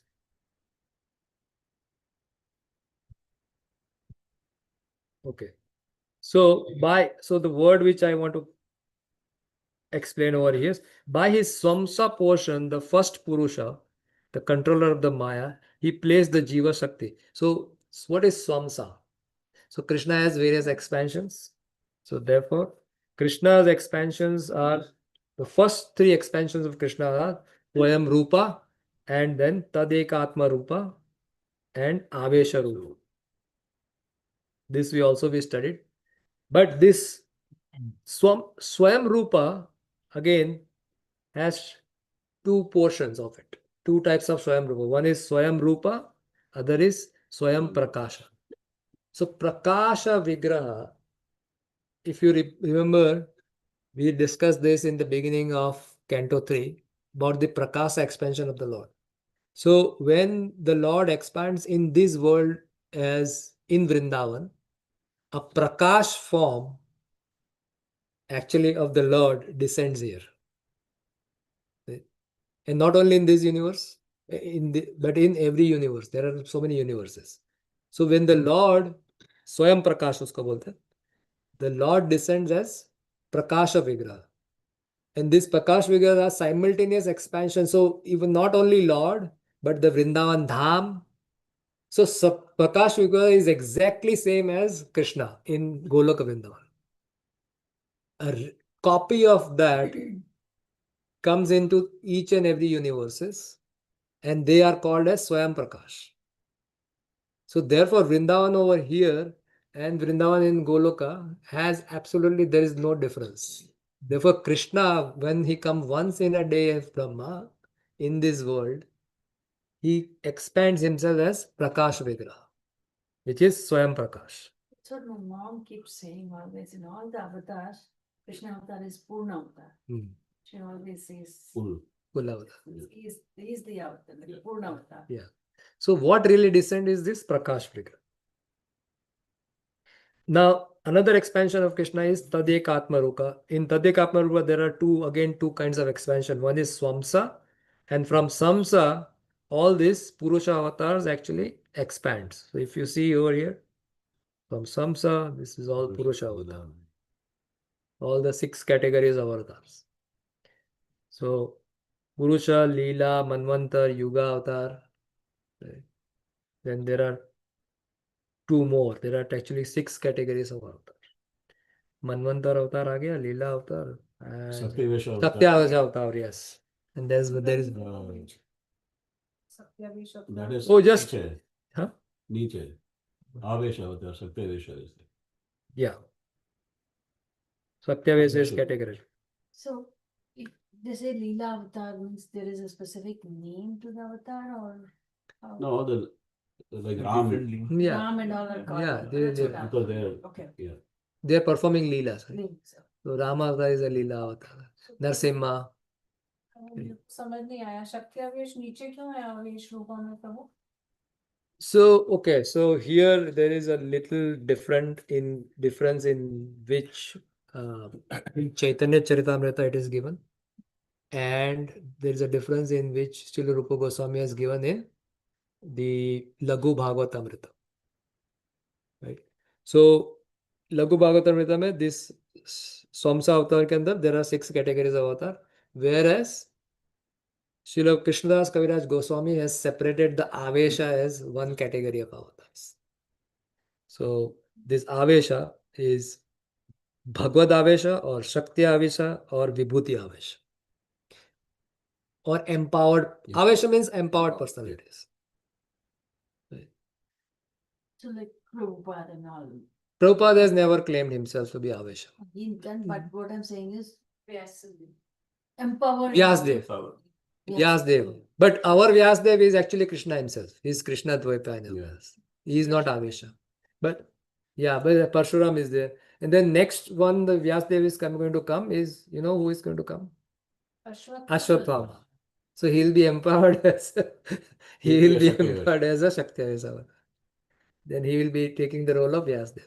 Bali Maharaj will come as Indra. Did I? Bali Maharaj, yes. Bali Maharaj will come as Indra. Hanuman is Brahma, that's what I heard somewhere. Hanuman. We actually all were Brahma. Prabhupada writes in 9th canto chapter. Our first appearance was Brahma. Not a appearance, but our first birth was Brahma. Baby of fallen. From that state to this. Okay, verse 27. Tato Bhagavan Mahattvam Avyakta Kala Joditam Vijnana Stanam Vishwam Vyajasam Pramodana. Influenced by the eternal time, the Pradhana is then transformed into Mahatattva, which is predominated by Sattva, composed of the potency of knowledge. So we studied this in Prana and Chitta, that actually the first transformation that takes place when after Lord's glance is Mahatattva. First thing, it is actually already there in Pradhan, but it is by the Lord's glance, it gets triggered and it gets manifested. So the first thing that gets manifested is Mahatattva. So what is Mahatattva? So Pradhan, when the Lord glances on Pradhan, the first transformation that happens is Mahatattva, which is predominantly in the mode of goodness. And the potency which is there in Mahatattva is Jnana Shakti. Portion of the Mahatattva is placed in all of us, that is called as Chitta. Right? And impressions on the Chitta is what? The whatever we see around us, those are actually putting impressions in our Chitta. And that solidified Chitta is what? Ahankar. Yeah. That is the That is actually ego. Solidified Chitta is Ahankar, which is the ego. So here, manifestation of Mahatattva is explained, and I'm not going to go into details. Please read it. We have already discussed this many times, so just please read it, and we have studied this. Right.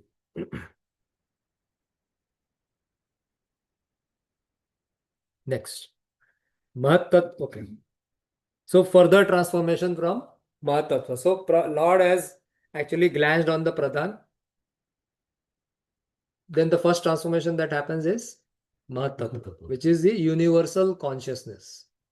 Portion of that universal consciousness is also put in us, each and every one of us. That is our Chitta.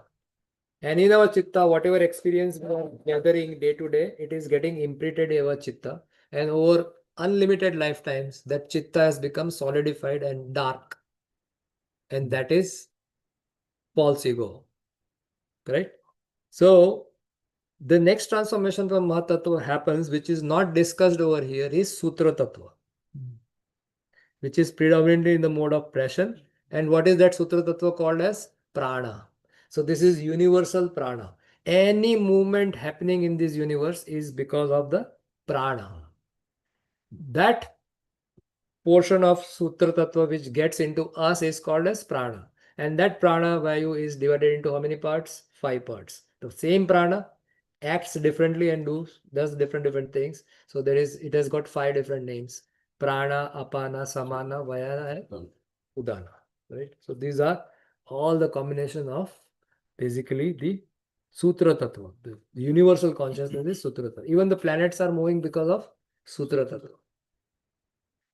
Okay. कितना याद हो गया सारे हाँ. words. I don't remember. कितनी बार पढ़ाए Even पढ़ चुके हैं. याद हो गया साथ Bhagavatam, you know. No, Cecil asked the other day, I said, oh my God, I was not getting any words. I said, I have to make him talk something, but it never happens.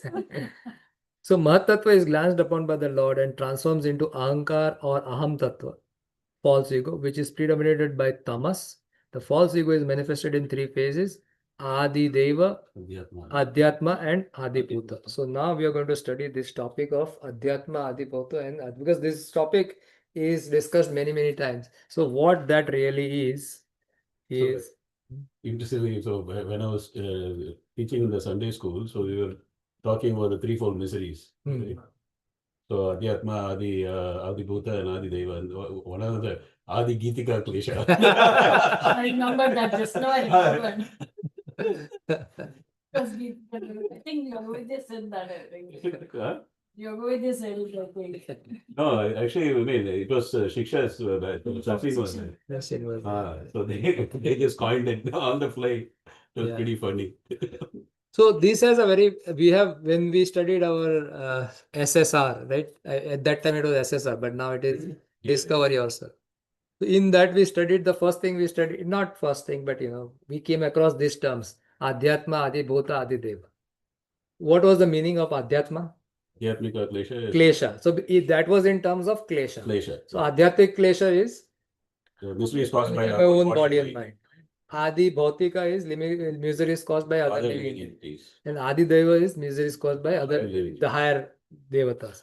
However, when in Bhagavatam these terms are used, it is not. So when the klesha is used, then those klesha is there, right? Yeah. However, it is not just the klesha, it is everything is actually Adhyatma, Adibhuta, and Adibhuta and Adidaiva.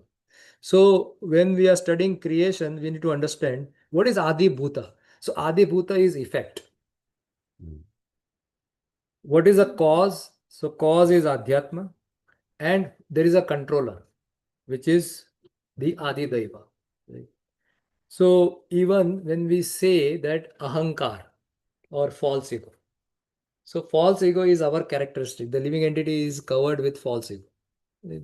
Because in this world we cannot live without the false ego. If this false ego layer is removed, we cannot really understand. We can actually only connect with Krishna, because that's our original swarup. So therefore a layer of false ego is given in order for us to enjoy. Yeah.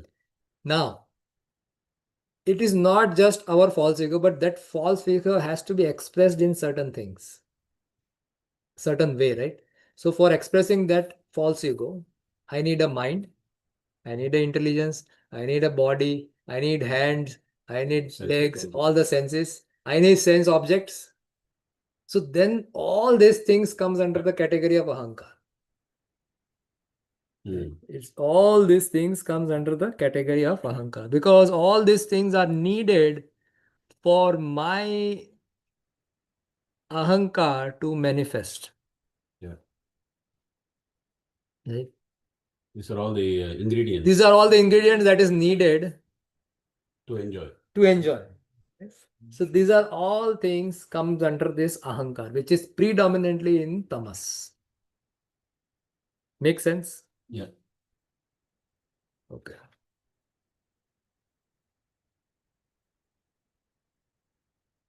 So now we'll try to go into deeper of this meaning of Adi Bhuta, Adi Deva. So Arjuna is asking this question in 8th chapter, verse number Hmm. 1 and 2. So what is Brahman? What is Adhyatma? What is Karma? What is Adi Bhutam? What is Adi Daivam? What is Adi Yagna? Here there is another word here, Adi Yagna. Right? So Krishna in the so this is first and second verse. Krishna in immediately he answers this portion in next set of verses. But then he takes entire chapter to discuss this last two questions. What is these questions? How does he lives in this body? And then finally, how to remember Krishna at the time of death. Santakadesham. So Krishna expands this in the entire chapter, but he answers this first thing, what is Brahma, what is Adhyatma. So again, the same term is coming, Adhyatma, Adi Bhuta, Adi Devam, and Adi Yagna. So Lord quickly answers the first, if this is in verse number 3 of chapter 8. He's saying Brahman, what is this indestructible, transcendental living entity is Brahman. Right?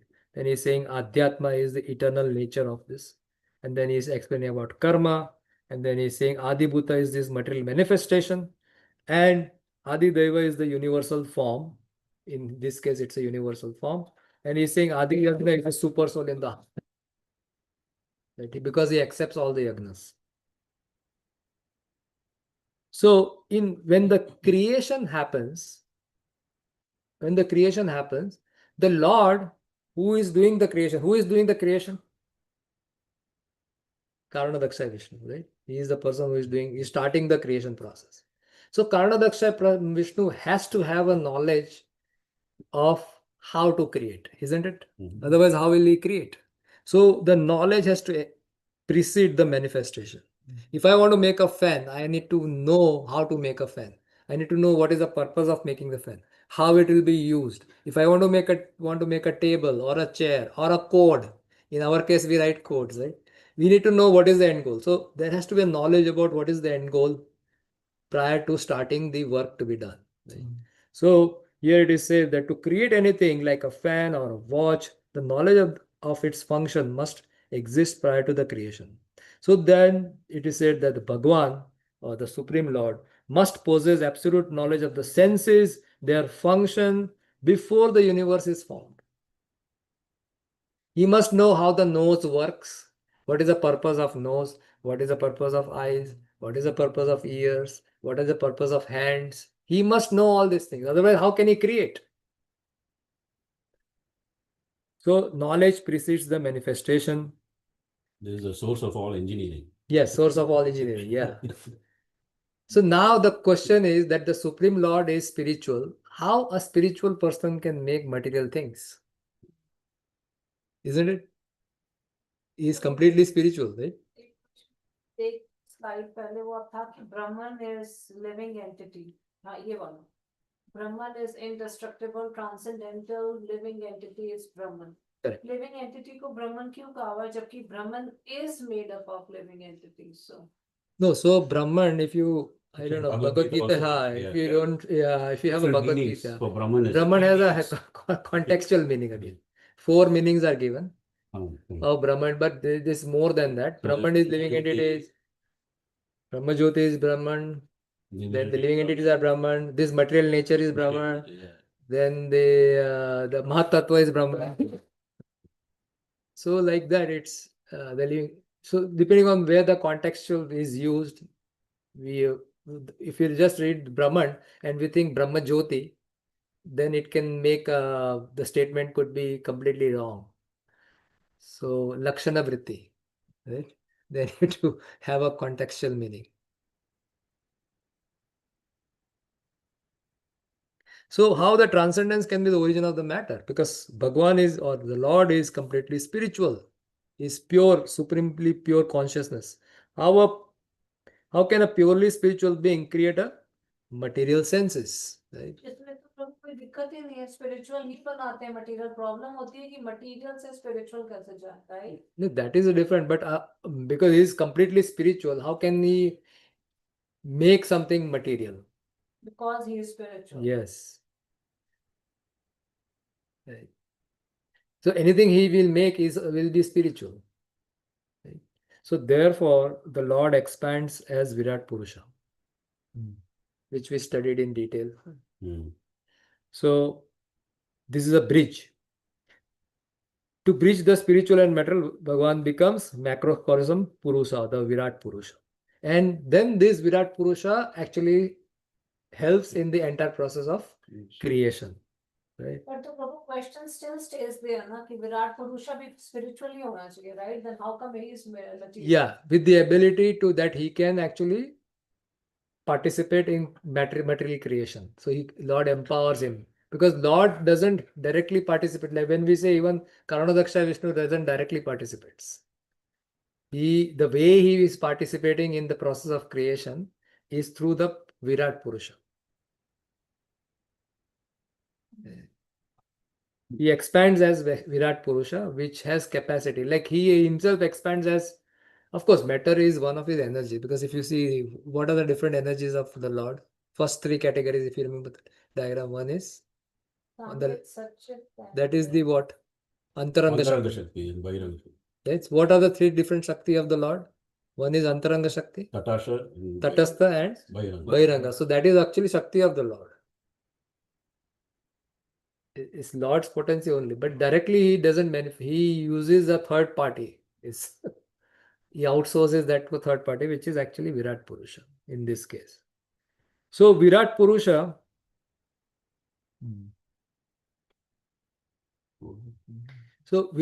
actually, what he does, he actually expands or he creates on everything on the basis of these three moods or three bhavas. Right? He expands everything in three. What are the three bhavas? Adi Bhuta, Adhyatma, and Adi Yagna. Adi Deva. So one is, what is Adi Bhuta? Cause. The effect, cause and controller. Doer. Cause and yeah. Controller or doer. Right? The controller of this both. So manifesting this universal blueprint, when Bhagavan manifested these Vedas, they were not merely text but universal blueprints infused with the three different bhavas or three different modes. The Vedas are also manifested through him only. And these three moods are Adi Bhuta, Adhyatma, and Adi Daiva. And then he fills the entire universe with these three moods. Right? So these are three moods: Adi Bhuta, Adhyatma, and Adi Daiva. What is Adi Bhuta? That is the effect. Anything material objects which is like this sofa, this home, this is the effect. Nikal? This Hare Krishna. More like the outcome, I guess. Yeah, effect is the outcome basically. The material objects which is visible in this universe, this is Adi Bhuta. And then Adhyatma is the person. So if we go to this, Atma or the soul and the super soul, this is the, for Atma, this whole thing is actually, he is the cause because he desires to enjoy because of that. Yeah. And then there is a controlling deity, which is the controlling deity over here is a personal features of the Lord, or it could be the Devata also. But in this case, when the Vedas were written, it is also based on these three moods: Adi Bhuta, Adhyatma, and Adi Deva. Now, if you take the Vedas, the Adi Bhuta portion, somebody who studies the Adi Bhuta portion is The person who is studying Vedas in terms of how to deal with this material Material. world. So that is called as karma kanda. Here, the Vedic path to study the sections of performing actions in this material world is the karma kanda. End goal is attaining materialism. Enjoying the. Is the effect. Yes. अब Yeah. मैं पता नहीं क्या बात कर रहे हो, समझ में It नहीं is the effect. It is the effect only, right? Somebody who wants to enjoy this material world, he wants to enjoy the matter. So matter is the effect. But who is enjoying? I want to enjoy. So I am the cause. No. Repetition से आएगा. Okay, नहीं ठीक है. आएगा, that's okay. This also is in the context of the miseries, right? Yeah. Which are- But then the word klesha is used. Adibhotik That's what- klesha.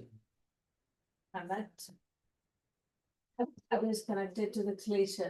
That way, maybe I can relate. What's to the that. different meaning? Because No, I think it is. It's Atma contextually it is soul. different. See, Atma and soul, super soul, they're saying that means internally.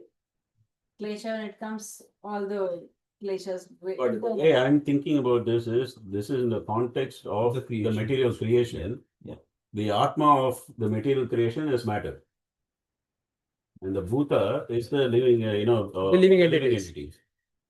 No, so just think like this. Deva is the Supreme Lord who is actually creating the, the overall material universe. That's how I'm connecting. Okay, let's just go back and understand why I'm bringing all this is. So, what is the purpose of understanding this term Adi Bhautak, Adhyatmik, and Adidevik? The purpose is that not only it is a klesha, but it is many things, and in fact, everything in this world is divided into, can be categorized into Adi Bhuta, Adhyatma, and Adideva.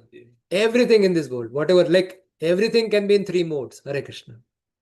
Everything can be Three modes, Prabhu, there is passion, goodness, and ignorance. Yes. always The moods, I think this is. Yeah, it's a moods, right? Not the mode. mood. Oh, it's mood.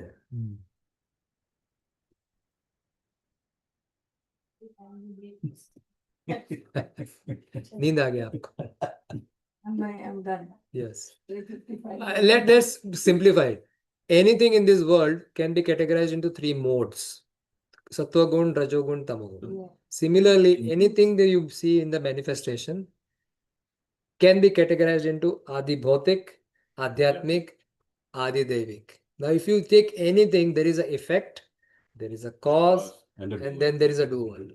Right? So similarly, the moods of the Vedas is also, because everything is in three categories. Even the Vedas are in three categories. First is effect, cause, and the doer, right? Yeah. Effect is internal, like soul and the super soul and all. No, effect is what you see outside. Outcome. What is the outcome? So what are you trying to enjoy? Okay, so other living entities, like No, other No. things. other things, Material Matter. living things. Material Matter. things, yeah. Okay. The cause is because I want to enjoy, Internal. right? So no, I am the cause. That's why the matter is there. So me as a No, jiva, I am the what you're cause saying for the me matter. is Adi Bhuta, right? Me? It's a Adi internal- Adhyatma. Adhyatma, Adhyatma. So that means if it is klesha also, it's internally causing klesha. Yeah, I think That's what I'm connecting, so Yeah. that I will remember. That's what I'm. no, that is what I mean. You can think of Adhyatmika Klesha as me, Adi Bhauta is Yeah. external, everybody else, everything yes. else. Yeah. Adi Deva is something higher. Yeah, higher. Understood. So you can relate Yeah. that way also. It's just it is put in the other This is order. This is in a different. I mean, this has a different context altogether. Whereas Kalesha, even though they are also categorized, No, but that's what I started with. That everything in this world can be can be categorized. everything is manifested in this way. Yeah. The starting itself is this way. Yeah. And therefore, you see here in this diagram, everything is the ahankar. Why? Because everything in this world is based on the ahankar. In this world, everything starts with tamas. In tamas, there is goodness. In tamas, there is passion. So there is sattvic ahankar, rajasic ahankar, tamasic ahankar. Right? So then, if you see that even the Vedas are in that way. So who manifested Veda? The Lord himself manifested Veda. And that is also the category of Adhyatmik, Adibhautik, and Adivevik. So somebody who is studying the Adibhautik part of the Veda, they want to enjoy the matter. So therefore they study the Adi Karma Kanda, which is Adibhautik section of the Vedas. And somebody who wants to Adhyatma is the jnana. is the Jnana, yeah. So Internally it's developing jnana now. yeah. So this Jnana Kanda section of the Vedas Is the Adhyatma. is the Adhyatmak part because They're they working internally. internally. That's the reason if I don't connect it, I'll forget. That's the reason I'm able Yeah, to. Yeah. Now I understand. I'm able to connect it up. Yeah. And similarly, the Adidevik part Yeah, that is clear. Yeah. this is the end goal, which is if somebody's end goal is personal realization, they study the Upasana Kanda. So there are 3 kandas, right? Karma Kanda, Jnana Kanda, Upasana. So who studies what? Based on where their focus is and goal is. Meaning, it's not only the Adi Bhautik, Adi Devik, or Adhyatmik Klesha. It's not only related to Klesha, but is related to everything in this world, including the Vedas. Right? And then, this framework, the mood is Adi Bhautak, the effect is the material, path is Karma Kanda, result is material results. If the mood is Adhyatmik, then the focus is on the cause, which is the super soul or the super soul, and you study the Jnana Kanda section of the Vedas. And goal is merging. And when you are studying the Adidevic section of the Vedas, you are actually focusing on the personal feature of the Lord, and all the instructions are there given in the Upasana Kanda or personal connection. Basically, you want to achieve that. Right? So, but ultimately, Lord is the cause of all cases. So, by understanding the effect, cause, and the doer, we see that the matter, spiritual practice, and divine connection all originate from this single reality, which is in this case Karanadaksha Vishnu. But Karanadaksha Vishnu is the expansion of the samsa form of the Supreme Lord, right? Because we saw that diagram, Yeah. and that is the Supreme Lord is Krishna. So this is how it all connects. The point of this is now you will see Adhyatmik, Adibhautik, Adidevik. When you read this, you need to understand that it's not Doesn't mean. what it means. It is covered everywhere. Like the modes are covered everywhere. The moods are also covered everywhere. Right? Okay, so I think with this we will stop here. It's 9 o'clock, and then we'll resume because here this description of Ahankar is now going to start. How the subsequent creation of Ahankar happens, it's on the basis of these 3 modes. So if we just focus on this diagram, Yeah. Ahankar, here it is Adi Daiva, and then in the mode of goodness, in the mode of passion, it is Adhyatma, and in the mode of ignorance, it is Adi Bhuta. And the subsequent objects that are created is also on the basis of that. But again, on the top layer, it is all ignorance. Ahankar itself is in the mode of ignorance. Okay, any questions online? Otherwise, we'll stop here. Yeah, Hare Krishna. Thank you. Hare Krishna. Okay, thank you so much, Granthara, Srimad Bhagavatam ki jai, Srila Prabhupada ki jai, Srila Vishwanath Chakravarti Thakur ki jai, Gaur Premanande, Hare Hare Hare. Hare Krishna. Hare Krishna Prabhu. Thank you, Prabhu. Thank you, Hare Krishna. Hare Krishna Prabhu, thank you very much. Thank you so Dandavat. much. Yeah, Dandavat Pranam. Scientists now, they have Okay. discovered 10 billion light years away. Mm. 10 trillion liters of water exists, which is our No, but this, how will they even see?